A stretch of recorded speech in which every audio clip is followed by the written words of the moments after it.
En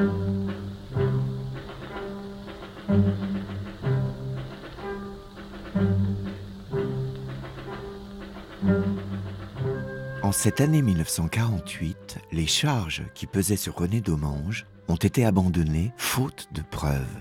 Il continue à exercer son métier d'éditeur et à veiller dans l'ombre sur ses intérêts. Les œuvres musicales sont alors protégées pendant 50 ans après la mort de l'auteur. Date d'entrée du boléro dans le domaine public à ce stade de l'histoire, 1er janvier 1988.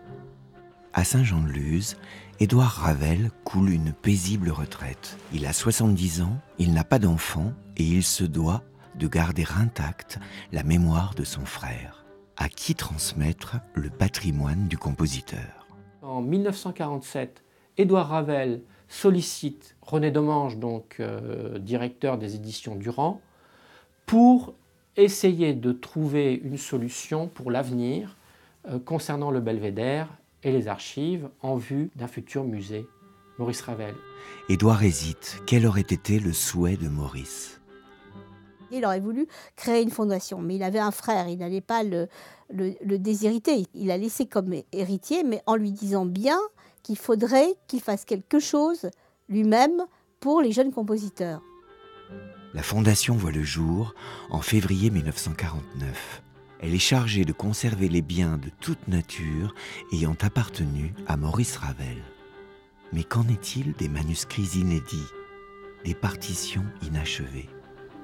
Dans un entretien donné en 1948, Édouard promet « Ces esquisses existent, mais rien n'en sera jamais publié ». RCA lance le 45 tours. Les auditeurs de Paris Inter découvrent Le Parti d'en rire, une parodie politique de Pierre Dac et Francis Blanche. De ceux qui n'ont pas pris le parti, parti pris, nous avons pris le parti. De ceux qui n'ont pas pris le parti, la tête d'un parti. Oui, c'est le parti. Comme un parti. À l'Assemblée nationale, on décide de réparer le manque à gagner causé aux auteurs par les années de guerre.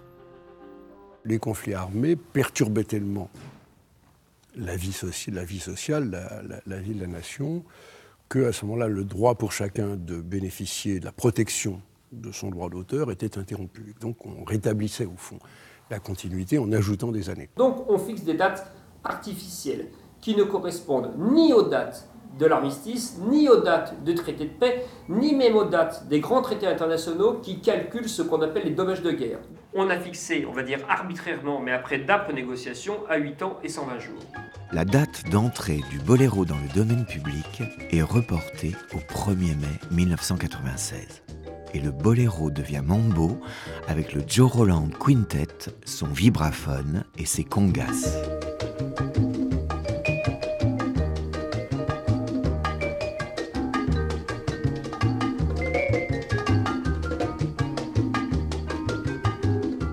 Le boléro est une source de devises inépuisable. À la SACEM, Édouard Ravel est un invité de marque. À l'aube de ces 30 glorieuses, tout sourit aux ayants droit de Ravel. Mais un après-midi de 1954, un motard imprudent va bouleverser ce bel ordre des choses. En un coup de volant, la vie d'Édouard et de son épouse a basculé. Grièvement blessés, ils font appel à une jeune infirmière. Le Ravel, il voulait que je lui fasse des massages. Ça ne me plaisait pas, ça. Moi, je suis infirmière, je vais vous envoyer une masseuse. Je faisais mon travail et puis c'est tout. Puis j'ai envoyé Madame Taverne lui faire les massages. Jeanne Taverne est masseuse, mais aussi vendeuse de canaris et fabricante de boutons. Son mari Alexandre, ancien mineur et ex-cafetier, vient d'ouvrir un salon de coiffure. Monsieur Taverne, on l'a connu parce qu'à l'époque, je ne trouvais pas de travail sur Saint-Jean-de-Luz. Je voulais apprendre la coiffure absolument. Et il y avait ce salon de coiffure qui ouvrait. Je venais le matin pour coiffer, mais il n'y avait personne. Le couple vivote, l'occasion est trop belle. Jeanne devient masseuse à domicile, Alexandre, chauffeur particulier. Villa Mayazza, chez les Ravel, Jeanne se rend indispensable.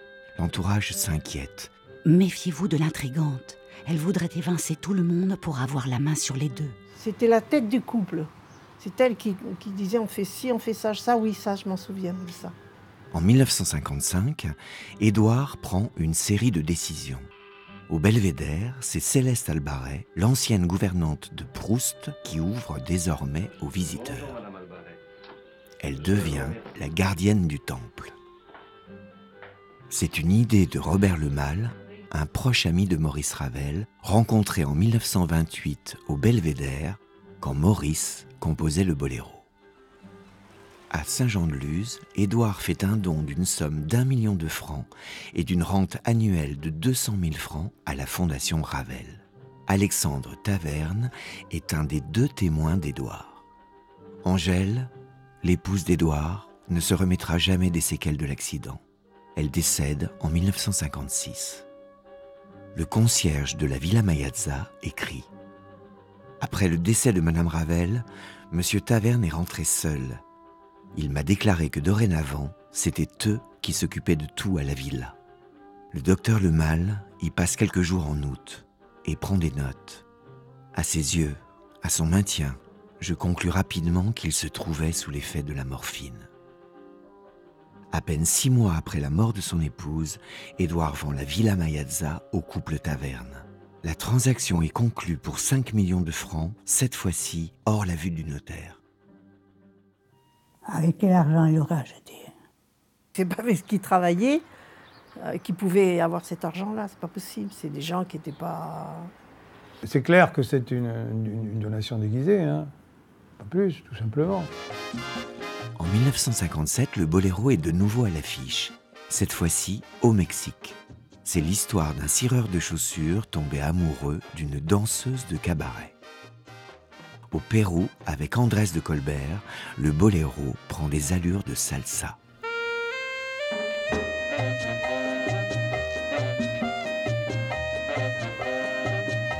Cette année-là, Jeanne Taverne, la masseuse attitrée d'Édouard, obtient procuration sur son compte ouvert au Crédit Lyonnais, mais aussi pour pouvoir consulter bien d'autres chiffres. Coïncidence ? Un peu plus tôt, une lettre a été envoyée par la SACEM à un certain Marc Perrin, domicilié à Genève.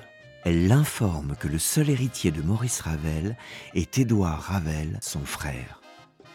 Mais qui peut s'enquérir de la succession de Maurice Ravel? Qui est Marc Perrin? Et que se passe-t-il réellement entre les murs de la Villa Mayazza? Édouard a-t-il perdu son libre arbitre, comme semblent le redouter ses proches?